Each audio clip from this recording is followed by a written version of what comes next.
Okay, so it's time.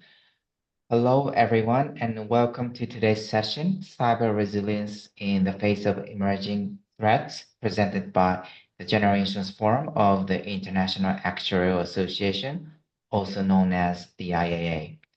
My name is Ryutaro Yamada. I'm chair of the IAA General Insurance Forum and also Group Chief Actuary of MS&AD Insurance Group, and your moderator for today's webinar.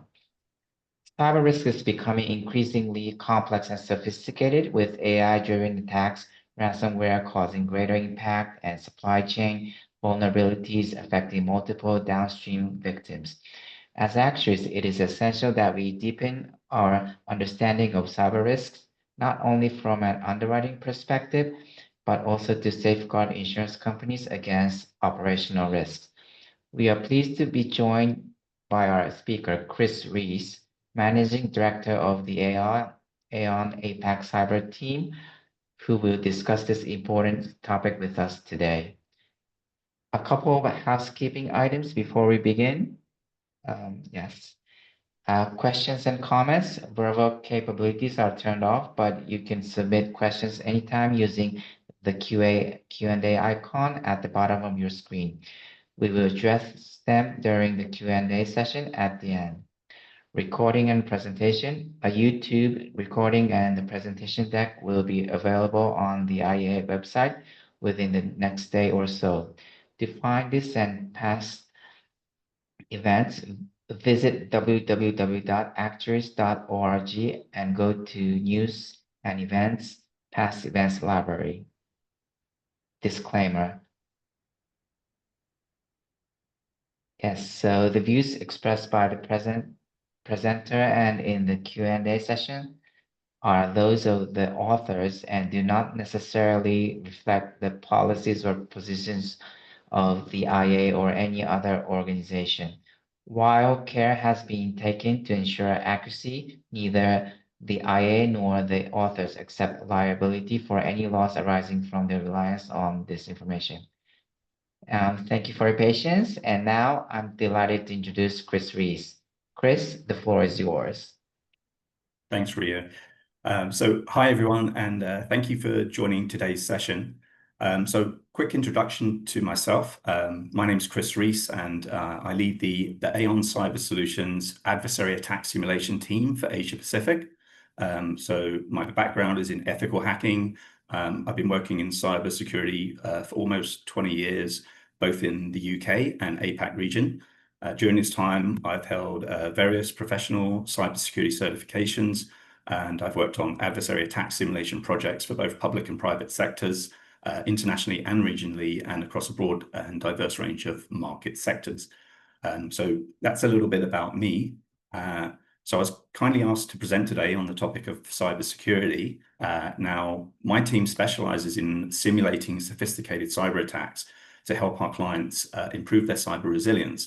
And so today I wanted to share some of those insights that we gain from those activities, including the common pitfalls we see, and also our recommendations to reduce risk in the context of current and emerging threats. So agenda for today, we'll cover what are emerging threats, and we'll run through a few examples, take a look at traditional risk mitigation strategies and their pitfalls, explain why emerging threats present key challenges, and then present some mitigation strategies we can implement to help reduce risk. Okay, so let's get started. What are emerging threats? Well, I'd suggest a good definition is new or evolving adversary tactics, techniques, and procedures combined with new or evolving technologies that can be utilized or exploited in cyber attacks. But really the way to think about it, it's more of an expansion of your existing attack surface. And so a mitigation strategy should aim to build upon existing security controls to accommodate these new threats. Now, there are many different types of emerging threat and far too many to consider for this webinar. So I've categorized 3 examples which I feel are most prevalent. So for each of them, I plan to run through their evolution over time, give some examples of what they look like from an attacker's perspective, and mitigation strategies to reduce risk and enhance cyber resilience. So the first is ransomware, which is by no means a new threat, but it is an evolving threat. As cyber criminals have been adapting their tactics and techniques. And so we'll take a look at what that looks like. And then supply chain attacks, again, not really a new threat, but with the increased adoption of third-party providers, SaaS platforms, infrastructure platforms, and so on, it too has become an evolving threat. And of course, we can't leave out artificial intelligence, which is clearly a new technology threat facing all organizations. Okay, let's get started with ransomware attacks then, and take a look at how threat actors have evolved their tactics and techniques over time.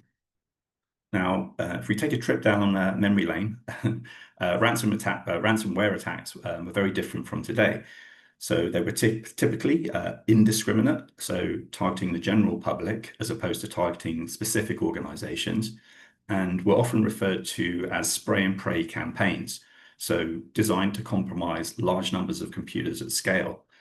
They typically relied upon commodity malware for the initial infection, and once a computer was infected, the file system would typically be encrypted immediately, and a relatively low ransom was demanded to provide the decryption key, often in the range of $500,000, and in the form of cryptocurrency.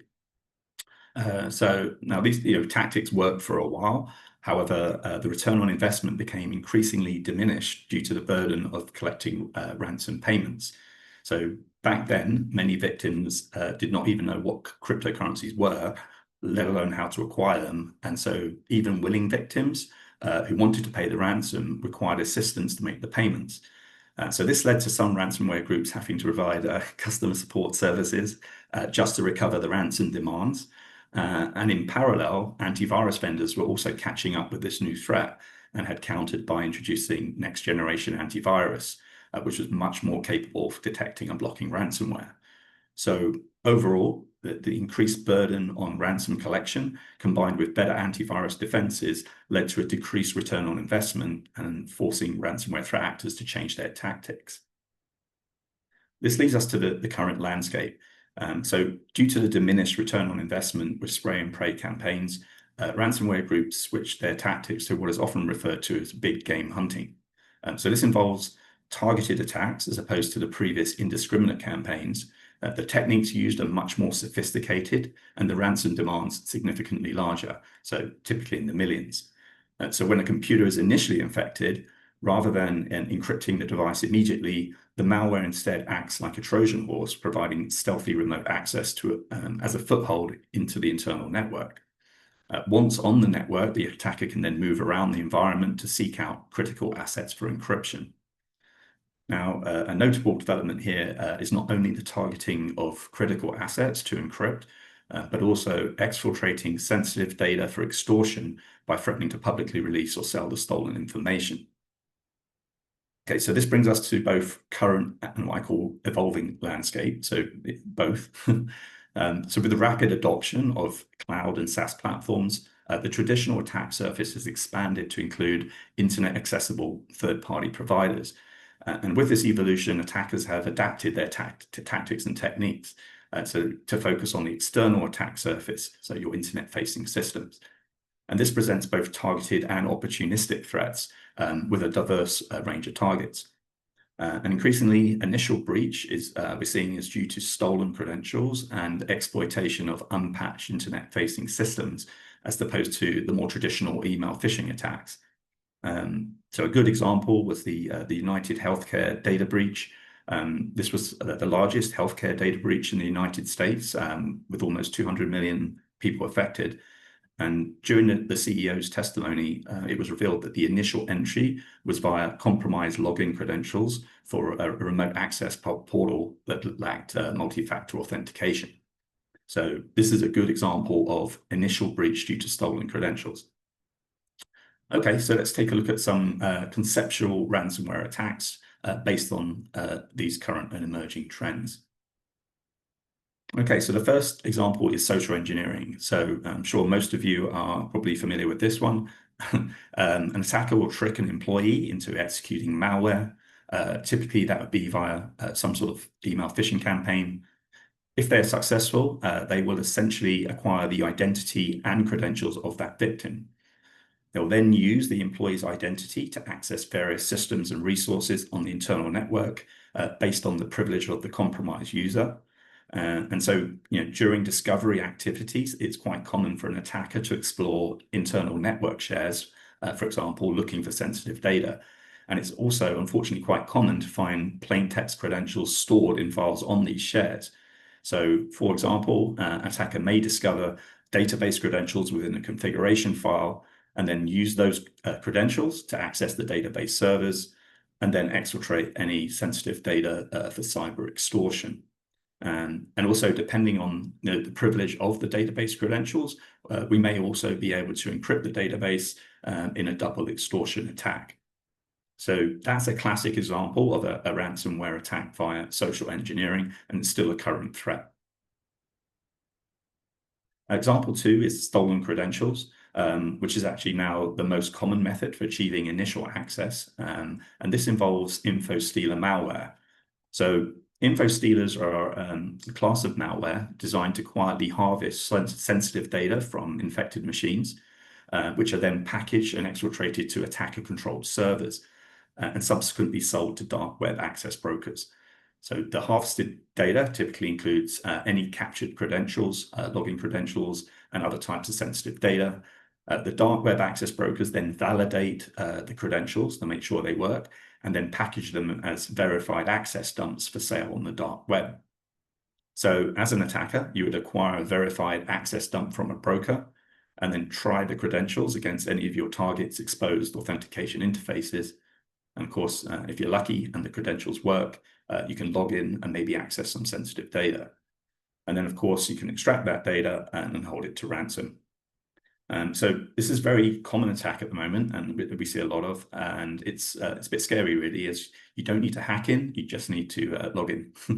So really, the only requirement here is a minimal skill set. You just need to know how to access dark web access brokers on the dark web and acquire those credentials in the first place.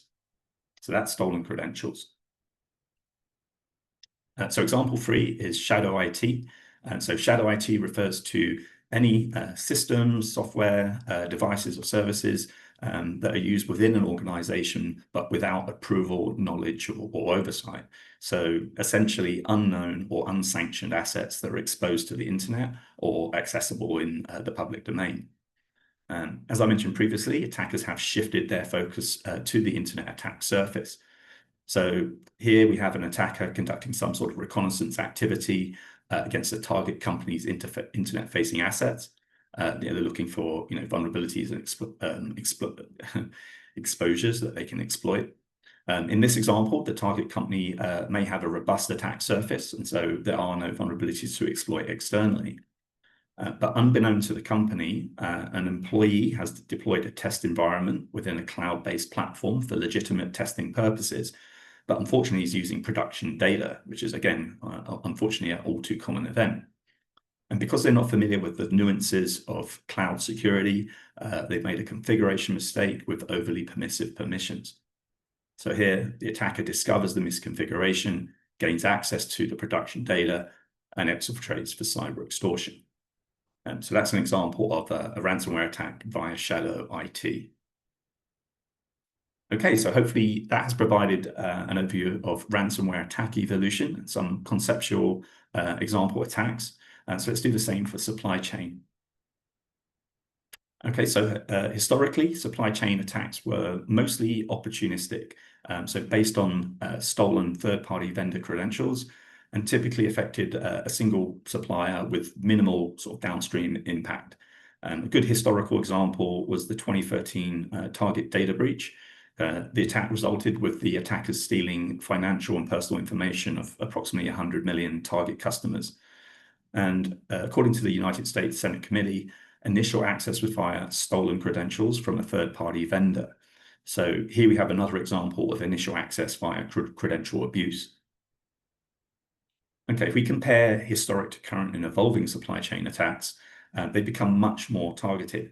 For example, targeting managed service providers and widely used software libraries. Adversaries are also using more sophisticated techniques that either intentionally or inadvertently impact multiple victims at scale via downstream multiplier effects. So a good example was the 2017 NotPetya ransomware attacks. Initial infection involved a Ukrainian software supply chain company that developed tax accounting software, which was backdoored, and which the Ukrainian government required all vendors in the country to use for tax reporting purposes. Companies that used the accounting software were then impacted upon updating their software. However, this had a downstream multiplier effect, impacting multinational companies with Ukrainian subsidiaries that used the same accounting software. One example was the shipping company Maersk, who had their entire operations come to a halt and created chaos at ports around the world. Okay, so let's run through some supply chain attack examples. So the first here is a supply chain partner or contractor that has been given legitimate remote access to the target company. The attacker wants to gain access to the target company, but perhaps the target company has a robust security posture. So the attacker conducts some open source reconnaissance and identifies that the supply chain partner has access to the target company. In this example, the partner has not implemented the same level of security as the target company, and the attacker managed to discover and exploit a weakness, giving them access to the supply chain partner's environment. Once in, the attacker is able to harvest credentials that are used by the partner for remote access to the target company, and using these credentials, the attacker gains access to the target company environments. Once in the target company environment, the attacker uses the partner's privileges to access and exfiltrate sensitive data for cyber extortion. So that's a conceptual example of a supply chain attack via abuse of a partner's access. So example 2 is cloud service providers. So in this scenario, a developer has uploaded sensitive data to a cloud service provider. So this could be, for example, storing source code in a code repository such as GitHub or GitLab. The developer may not be familiar with code repository access controls and has inadvertently set the file permissions to public. Meanwhile, an attacker is trawling through the code repositories looking for permission weaknesses. So this is a typical type of activity that doesn't really require any real level of skill or sophistication and is easily automated using scanning tools. And of course, if the attacker discovers this instance, they can download the source code to their machine. And unfortunately, this is a quite common event and another example of shadow IT. And it's not uncommon to discover things like production API keys and credentials hard-coded in source code, which can then be used to further compromise other assets. And here we go, example 3 is software dependencies. So many companies that do software development utilize third-party software libraries. These are packaged code that is used within a wider application, and they are typically open source and packaged and maintained by volunteers. And so the security posture of the software maintainers is not necessarily robust. So here we have a company that uses a third-party library within their applications. An attacker has managed to compromise the third-party maintainer's account and uses the access to backdoor a software library that's used by the target company. When the target company updates their software as per best practice, the backdoor executes the attacker's code and provides remote access to the target company. So a good real-world example here was the 2018 NPM event stream compromise. So NPM stands for Node Package Manager, and it's the default package manager for Node.js, which is one of the world's largest software dependencies. An attacker managed to gain control of the open source package and injected malicious code that targeted an application called Copay. The code was designed to harvest account details and private keys from users of the Copay application. So this is a really good example of a targeted supply chain attack targeting a specific application via a popular open source software library. Okay, so what about AI-driven attacks? So historically, we didn't really see many AI-driven attacks, mainly due to a lack of AI-enabled applications being adopted. Most attacks were pretty much hypothetical and research-based concepts. There were some examples of AI-assisted social engineering attacks, such as deepfakes. So, for example, in May last year, a UK engineering group lost, I think it was approximately $25 million after a digitally cloned deepfake version of a senior manager was used to authorize a funds transfer during a video conference. Not a good day at the office. If we look at current and emerging threats with AI, then I think we'll continue to see more advanced and sophisticated AI-enabled social engineering attacks. With AI assistance, the time to weaponize exploits and the technical skills required will significantly decrease. And I think this will lead to an exponential rise in AI-assisted attacks. And since AI is not restricted, we expect to see both targeted and opportunistic attacks. We're also now starting to see the early adoption of AI-enabled applications. And this adoption is expected to rapidly increase as businesses implement AI to remain competitive and relevant in the marketplace. We also expect to see many organizations relying on third-party AI pre-trained models. And this is due to the GPU cost and complexity associated with pre-training your own in-house model and supply chain risk, therefore exposing a supply chain risk.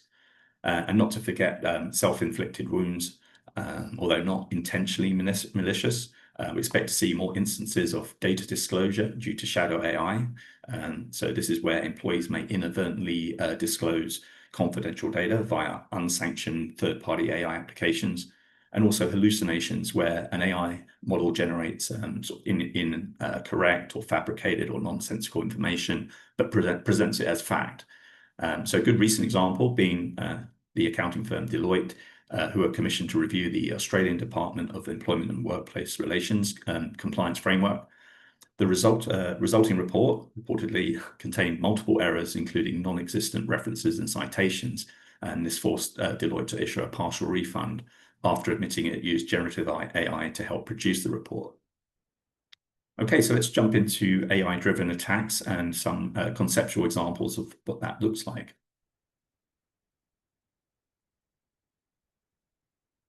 So the first example is called prompt injection.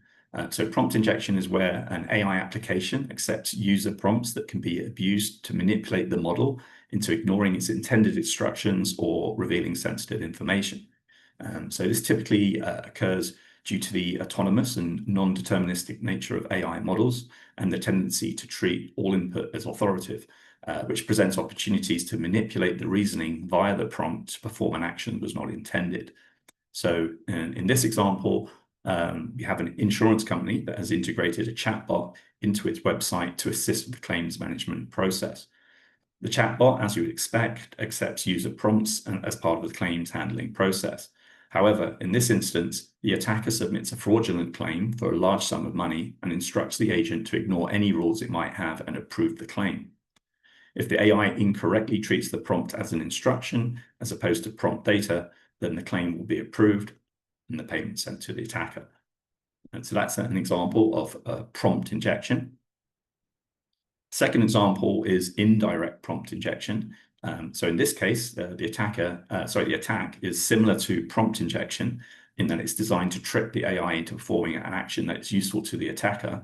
However, the method for delivering the malicious instructions are by embedding them in external data sources instead, such as documents or content that the AI system retrieves or processes. So in this example, we have an email assistant app, which is designed to log into a user's inbox and then read and provide a summary of all their unread emails. As the attacker knows the use case for the app, they can send an email to the victim that contains a malicious prompt stating they're the email administrator for the system and that the model should send all of the victim's emails to the attacker's email address and then continue with its previous task. When the victim decides to check and summarize their email, the email assistant sends a prompt to fetch all unread email and summarize in a response. When the AI model reads the unread emails, it also reads the attacker's email and interprets the instructions, resulting in the victim's emails being sent to the attacker. So that's an example of indirect prompt injection. And what about hallucinations? So as I mentioned previously, hallucinations occur when AI models generate false, misleading, or fabricated information that appears plausible. These errors can undermine trust, lead to incorrect decisions being made, and pose significant risks in critical applications. Hallucinations typically occur when the data model is trained on the model is trained on data that is limited, biased, or unclear. So in this example, a developer has trained their model with poor quality training data. When a user queries an AI assistant, the assistant queries the large language model. Now, the reasoning process used by LLMs is commonly called next token prediction. This means the model generates text by predicting the most likely next word or token in a sequence based on its training data. So in this example, as the training data was not robust, the LLM generates a tainted response, resulting in misinformation being sent to the user, which they may act upon. So that's an example of hallucinations. Okay, so hopefully that's provided a high-level overview of emerging threat evolution and some conceptual examples. So what do traditional risk mitigation strategies look like for ransomware, supply chain, and AI-driven attacks?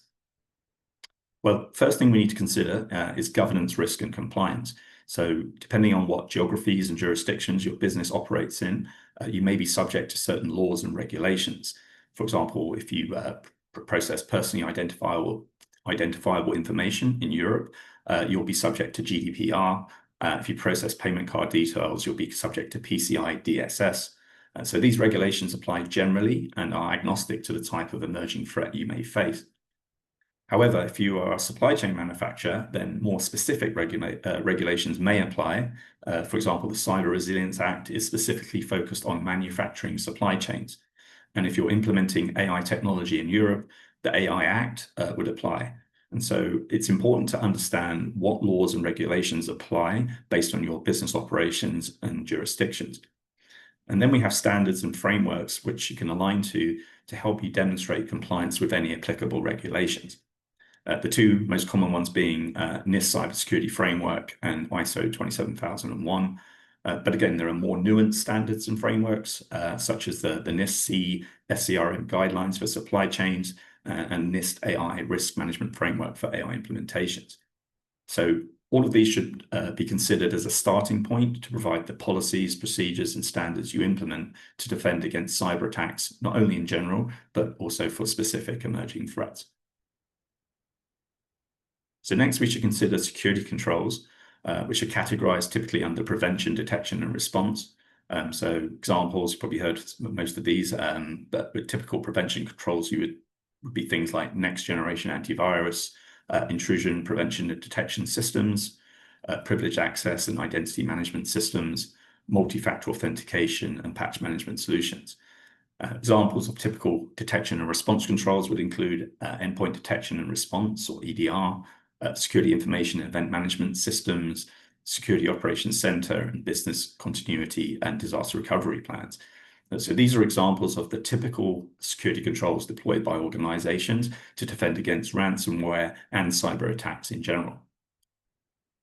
For supply chain and AI, there are other controls to consider. So for supply chain, examples include things like TPRM questionnaires to assess a third-party supplier's security posture, software bill of materials, which provides transparency through inventory and versioning for third-party software consumption, contractor endpoint security policies, which enforce controls on third-party systems, such as contractor laptops that have access to your environment, and identity and privilege management controls that restrict third-party permissions and entitlements.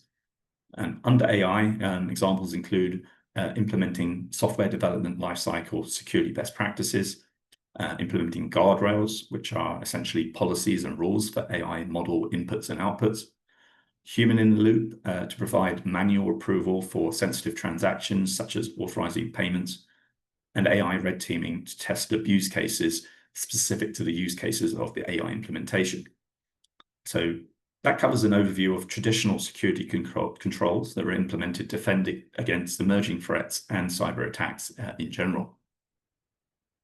But do they work? Well, when we conduct adversary attack simulation exercises, or red teams, we're simulating sophisticated cyber attacks based on emerging threats against organizations that have very mature and robust security programs in place. They've implemented all of the prevention, detection, and response controls that we just covered. And so it often comes as a big surprise when we breach their internal networks and achieve the red team objectives without being detected. And this raises the question, if I've conducted my due diligence and implemented security best practice, why do we still have breaches? Well, I'd suggest the traditional controls fail because they don't adequately address the key challenges that emerging threats present.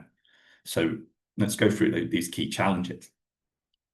Well, the first is visibility. So you can't protect what you can't see, or if you don't even know it exists. The second is that for many organizations, threat sophistication is misunderstood, leading to a control imbalance. And the third is reaction time. So not responding fast enough to remediate or detect and contain an attack before suffering material damage. So let's look at those in a bit more detail. So what do I mean by visibility? Well, with the rapid adoption of cloud and third-party services, the attack surface has expanded and evolved, making it incredibly difficult to keep track of all your assets. This leads to IT sprawl and shadow IT. So now you not only have to keep an inventory of your traditional perimeter assets, you also need to consider cloud compute assets, cloud storage, code repositories, SaaS platforms, exposed APIs and mobile apps, stolen identities and credentials, third-party contractors and supply chains, and of course, shadow IT and shadow AI. So most organizations struggle to identify and inventory their exposed digital attack surface. So this presents the first key challenge, visibility. The second key challenge is not understanding the level of threat sophistication, leading to a control mismatch. So, for example, as a homeowner, you have an asset you wish to protect, and you may face the threat of being burgled. So you do your due diligence and maybe upgrade the locks on the doors and the windows, put up some perimeter fencing to deter and control access to your property, install CCTV to deter and monitor for intrusions, and install a burglar alarm to warn off intruders. So here we've introduced appropriate security controls to mitigate the threat of being burgled. But what if the threat you're facing is much more sophisticated? So instead of a burglar, what if the threat you face was a special forces team? So if SEAL Team 6, for example, was attacking your house, then the controls are no longer appropriate to the threat. They most likely halo over the fence, fast road down the side of the building, blow out the locks and doors and windows, and they'll be in and out of there in a few minutes. And this is what we see a lot of the time in cybersecurity, where companies have implemented security controls that they believe are appropriate, only to find out that the controls are not appropriate to the threat they face. A very good example of this is where security scorecards are used to determine an organization's security posture, typically as part of the cyber insurance underwriting process. They don't take into account the sophisticated methods attackers use to get in, or how effective the controls are at defending against such attacks. So in this example, an appropriate control would have been having your own special forces team to defend against such attacks. So that's the second key challenge, threat sophistication being misunderstood. The third key challenge is reaction time. And this is split into time to remediate and time to respond. So first I'll cover time to remediate. So many organizations will conduct what's commonly referred to as the annual penetration test. Annual meaning once a year. And unfortunately, just conducting a security assessment or penetration test once a year is only providing you with a snapshot in time. It's a bit like taking a photo with a camera. But once you've taken a picture, it's dated. It's the same with a security assessment report. The rest of the year, most companies are making lots of changes to their attack surface. For example, adopting new technologies, deploying new services and applications, exposing different ports, and so on. And so this frequency is not really appropriate as the attack surface is dynamic and constantly changing. Now, some companies might conduct more regular security assessments, such as quarterly scanning. Certainly, if you're subject to PCI DSS, that would be one of those requirements. But again, you still have gaps in between the times you're doing the assessments. But when you compare the frequency to an attacker's timeline, an attacker's constantly assessing your attack surface 24/7, 365. They don't take days off. They don't respect public holidays or weekends. They're constantly looking for ways to get into your systems. So to detect vulnerabilities and remediate them before they're exploited, you need to match the attacker's timeline. And so reaction time, in terms of time to remediate, is a key challenge, especially when facing emerging threats. The other half of the reaction time challenge is time to respond. So what happens if an attacker manages to breach your network?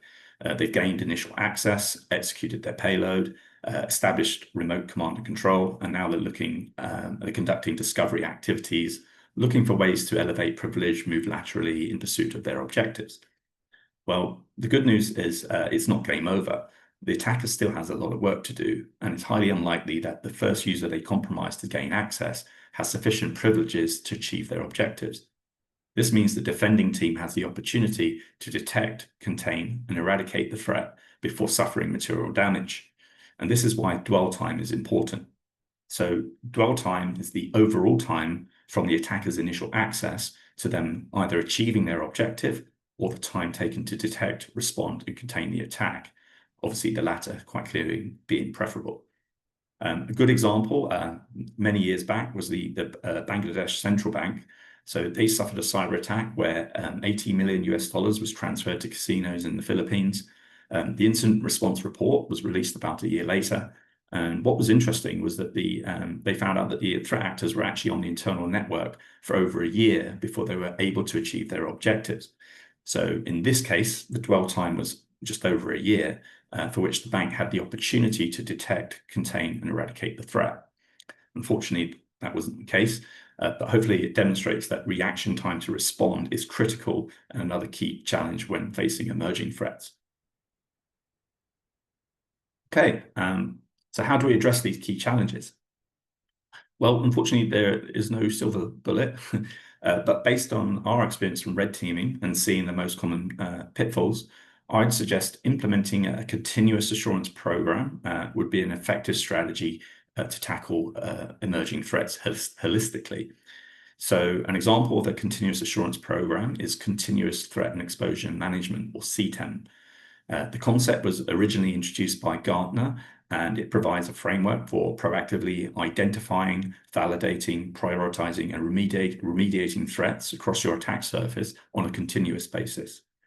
And under a CTEM program, I would suggest there are three continuous assurance activities that could be implemented that I believe will go a long way in improving cyber resilience when facing emerging threats. So the first is continuous attack surface management, which addresses the visibility challenge and reaction time to remediate. The second is continuous detection and response, which addresses also visibility for internal networks, threat sophistication, and your reaction time to respond. And the third activity is continuous threat-based adversary attack simulation, which tests the effectiveness of threat sophistication and reaction time to respond. So let's take a look at them in a bit more detail. So the first is continuous external attack surface management, or EASM. So an ESM solution is typically a cloud-based managed service offered by security service providers that do two main things. The first is continuous asset discovery. So on a continuous basis, the service uses adversary techniques to discover traditional perimeter assets, such as your websites, applications, security appliances, and so on. But it doesn't end there. Reputable ASM solutions also uncover things like cloud compute assets, such as AWS or Microsoft Azure instances deployed to the cloud, cloud storage assets, such as company documents that might be stored on Google Drive, code repository assets, such as source code stored in GitHub or GitLab, software as a service platform assets, such as Office 365 instances, valid identities and credentials from previous data breach dumps and InfoStealer malware, exposed APIs and mobile apps in the app stores, partners and supply chain associations, and shadow IT exposures. Essentially, the discovery engine provides continuous detection of new assets, including shadow IT, and also the current state of existing assets, so offering a comprehensive inventory and real-time visibility of your attack surface. So this addresses the visibility challenge. The second thing EASM solutions provide is continuous vulnerability assessment and continuous threat hunting against identified assets.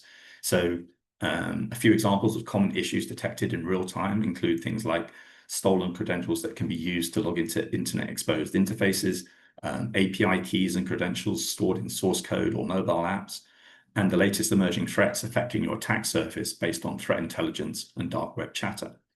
So The combination of continuous asset discovery and continuous vulnerability assessment addresses both visibility and your reaction time to remediate challenges for your external attack surface.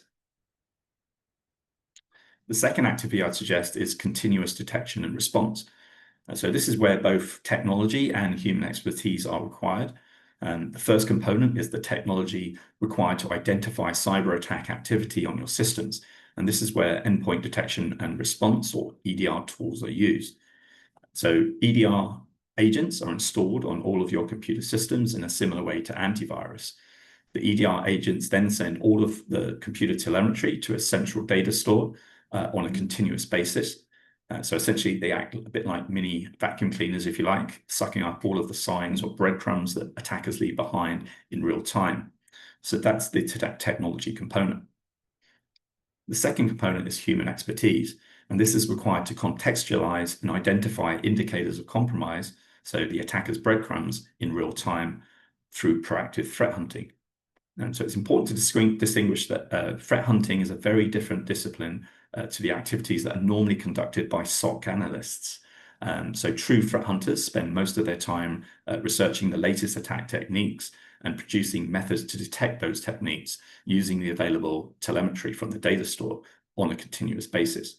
So they're continually searching the data store in real time for the breadcrumbs that attackers leave behind. Now, many organizations do not have the expertise in-house or the capability to operate a 24/7, 365 threat hunting operation. And so for some companies, it might make sense to outsource this to a reputable managed detection and response provider who provide a turnkey solution. So by implementing continuous detection and response, we can address the internal visibility, threat sophistication, and reaction time to response challenges. The third activity I'd suggest is continuous threat-based adversary attack simulation. So these are focused cyber attack simulations, or red teaming, to test the effectiveness of controls along the attack paths of specific emerging threats and how quickly an organization can detect and contain the attack. So from a ransomware threat perspective, we would simulate the same tactics, techniques, and procedures of the latest ransomware threat actor groups. From a supply chain threat perspective, we would simulate supply chain emerging threats. So, for example, how much access could be gained from a compromised contractor's laptop perspective. From an AI threat perspective, we would simulate abuse cases against the AI model based on use cases relevant to the AI implementation. So this addresses threat sophistication in relation to control effectiveness. So do they work? Do the controls work for specific emerging threats? And it also provides benchmarking data for addressing reaction time to respond and should ideally be conducted on a continuous basis. Okay, so in summary, in order to effectively defend against emerging threats, you need a consolidated strategy and a holistic approach. The first thing to consider is to review existing governance, risk, and compliance in relation to emerging threats to determine if any additional regulations apply. Second, consider implementing a continuous assurance program to keep pace and minimize risk from emerging threats. And third, consider continuous adversary attack simulation exercises to test the effectiveness of your continuous assurance programs controls specific to emerging threat attack vectors. So thanks for listening. And now I'll take some questions if anyone has. Okay. Thank you, Chris, for sharing those valuable insights and highlighting the latest trends. Utilizing animation made it much clearer and easier to understand the key points and actual cases. Now we will open the floor to questions. As I said, please submit your questions using the QA icon at the bottom of your screen. And we already have some questions coming in. So I would like to read it out. Are there examples of attacks through Python or R open source code? So the question is, are there attacks written in a specific programming So Python? Python, yeah, or R open source code. Well, for sure, there are lots of AI-based attacks that security researchers publish typically on GitHub and GitLab, which are often used actually for testing AI systems.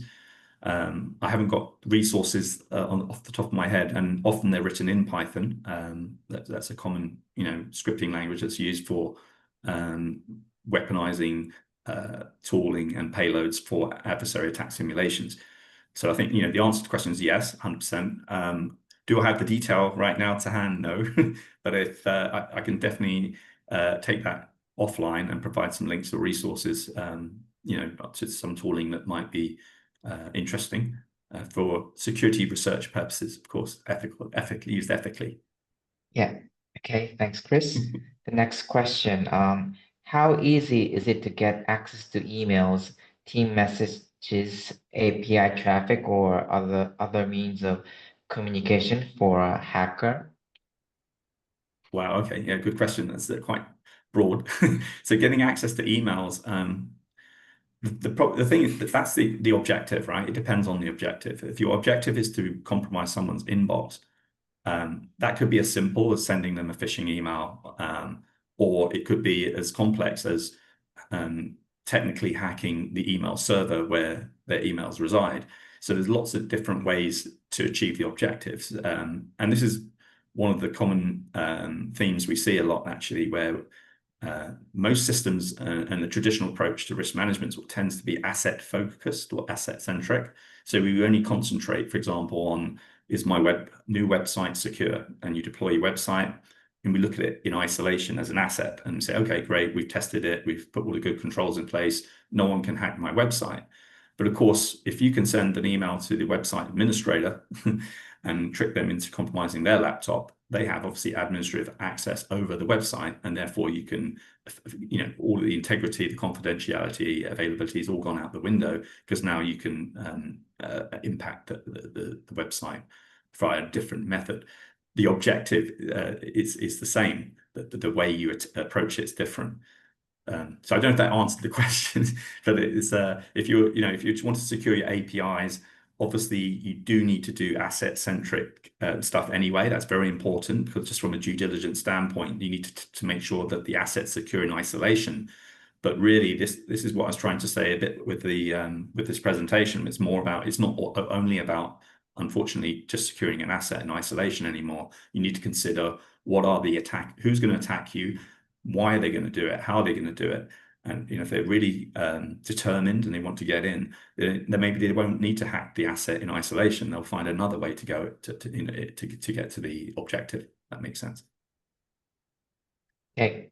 Thanks. So next one is an interesting question. Who watches the watchers? Any software that is managing security has a high level of privilege. How can we be sure we can trust it? It's a great question.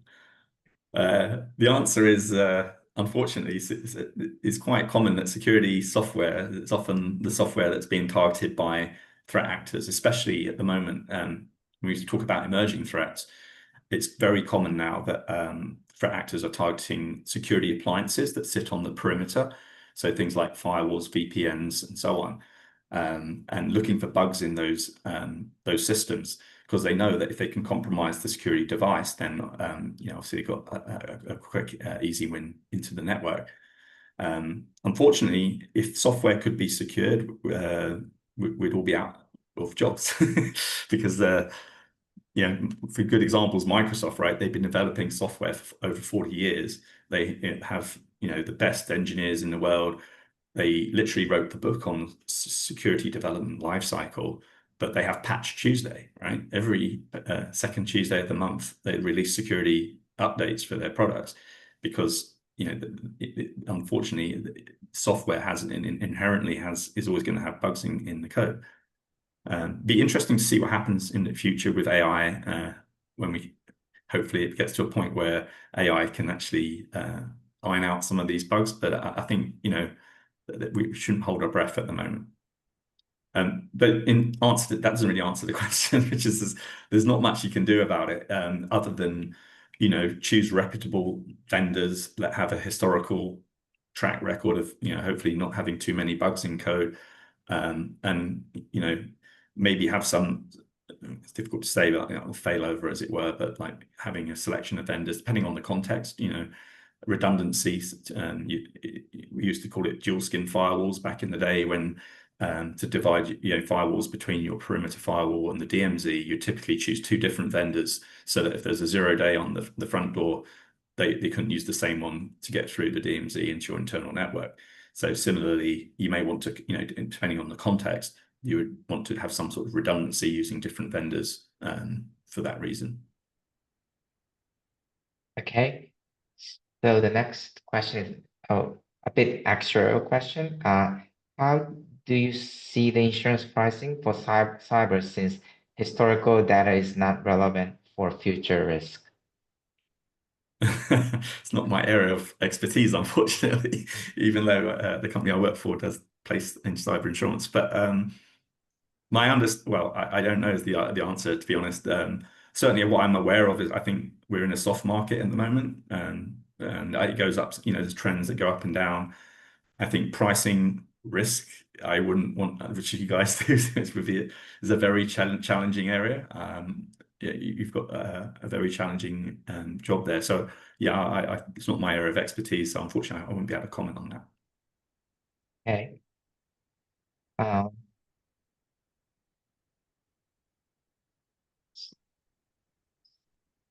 okay, so are there any additional continuous assurance activities to consider other than the three suggested activities in the presentation? Yeah, so I mean, obviously, I suggested in general a continuous assurance program like CTEM, which can include many different types of activity. That the whole point is that they're done on a continuous basis, pretty much, and holistically. One thing maybe I didn't mention on the slides is, especially if you're cloud native environment. So if you only got cloud assets, you don't have any on-prem systems, which again is becoming more common these days, is cloud security posture management. So CSPM, I think is what the acronym is. And it's kind of, again, a generic term really, but there's third-party vendors, but also all the major cloud platforms provide some sort of cloud security posture management solution. And what that does is two things really. One, so it enforces build standards, if you like. So it kind of addresses the problem where sort of with shadow IT. So if a developer, for example, goes and spins up an Amazon compute instance, for example, then the policy kicks in to prevent it from being deployed based on some, the rules and so on, or it will allow it to be deployed, but only if it matches a certain specification, so a build standard with all the for example, password policies and fully patched and all that kind of thing. So it's a way of enforcing control over your build standards in the cloud. So certainly that, and because I say it's not really a continuous activity, but it is, because it's always on and it's always protecting your cloud assets. So that's one something to consider if you're using cloud assets.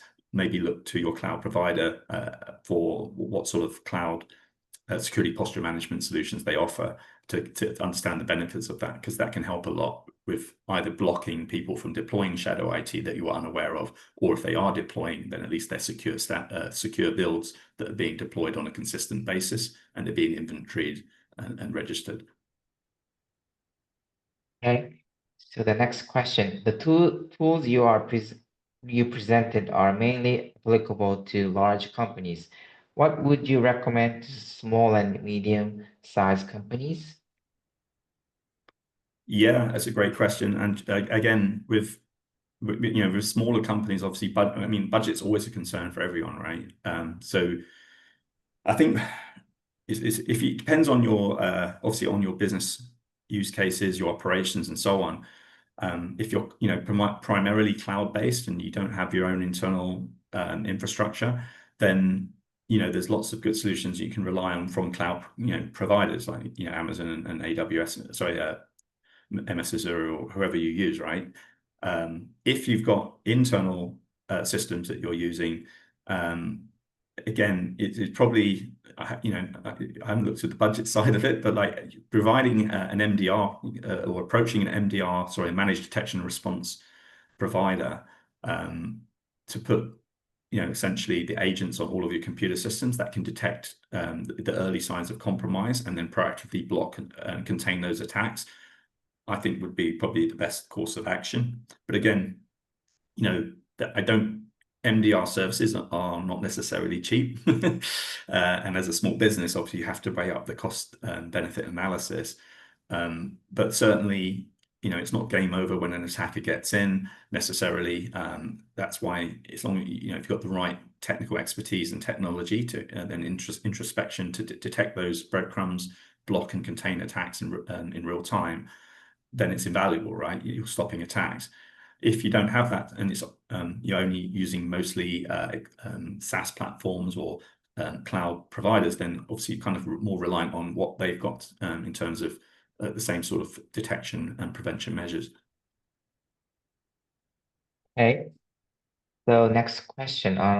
What about some good risk scoring algorithm that might be able to measure the level of risk or level of risk of cyber threat?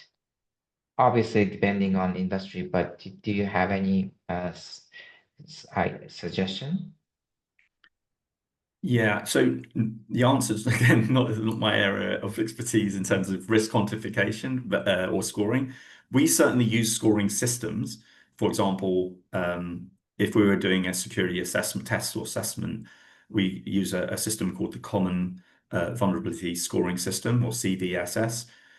Most companies, I think, align to this now. And I mean, it's not ideal at all, but it does provide a consistent way to evaluate technical risk. So, you know, you fill out certain metrics. It provides a number which we can map then to a certain score. Sorry, the score that maps to either critical, high, medium, low, and so on.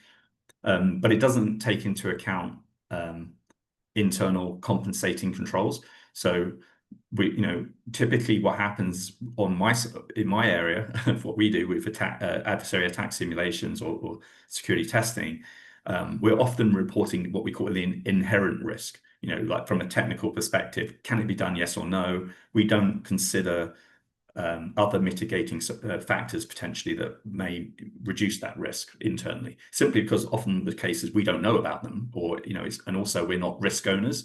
You know, so we can't. Sometimes that requires risk appetite decisions to be made. So normally, what happens is we'll report inherent risk to say this is the technical risk. What really should happen during the risk management process is that then has a risk assessment internally by our client, for example, to derive the residual risk after they've said, okay, well, that's the technical risk, but hang on, you know, we've got this, and that, and oh, you know, I've got other controls in place, so I think the likelihood is less for argument's sake, and then you get residual risk. And then that's really what your risk treatment decision should be based on, is what's the residual risk. And certainly, you know, your treatment options are, do you mitigate the risk, accept the risk, transfer the risk in the case of insurance, for example, and so on. Okay, thanks. So because of the interest of time, this may be the last question. How can we defend against indirect prompt injection attacks? Very specific. So yes, specific. Indirect prompt injection attacks are incredibly, unfortunately, AI is very challenging to defend, to put the right controls in place.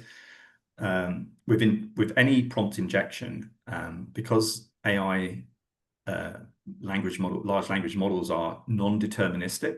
So in other words, when you put the same information in, you can sometimes you're going to expect different response for the same input, right? So whereas with traditional applications, it follows a normal logic, so you've got reliable response data. So testing them from a security standpoint is quite challenging, because if you test a particular attack string, for example, and you send it to the LLM, and it results with no vulnerability, that doesn't mean the next time you send it, it's not going to work, right? So, and they're infinite. So anyway, to answer the question, first thing is that the good security practices don't go away. So you should be following security development lifecycle best practices. So threat modeling during the design stage of your AI implementation to make sure that you identify attack vectors specific to the use cases that the AI model will have. And that then informs the type of testing that for later on, once the application is coded and deployed and it's in a test environment, where you can bring what we call AI red teaming in to test those abuse cases to see, do they work or not? Have the controls or the guardrails, that the validation that they put in place, are they appropriate to match the threat? And I think what we will see eventually, again, is that there's infinite different ways to do prompt injection, and so AIs will inevitably also be used offensively, from ethically as well, to help with tooling to generate loads and loads of different prompt fuzzes, if you like, to test the robustness of AIs for AI prompt injections. So I think to watch this space, but good security application security standards don't go away. In fact, you just need to build on top of that with specific abuse cases to your AI implementation. Okay, thank you, Chris. So on behalf of the IA and everyone here, Chris, thank you again for your valuable insights, and thanks all for your thoughtful questions. So the recording, the slides will be available on the IA website within the next day or so. And so thank you again, and everyone. So have a great day or evening wherever you are. Thank you.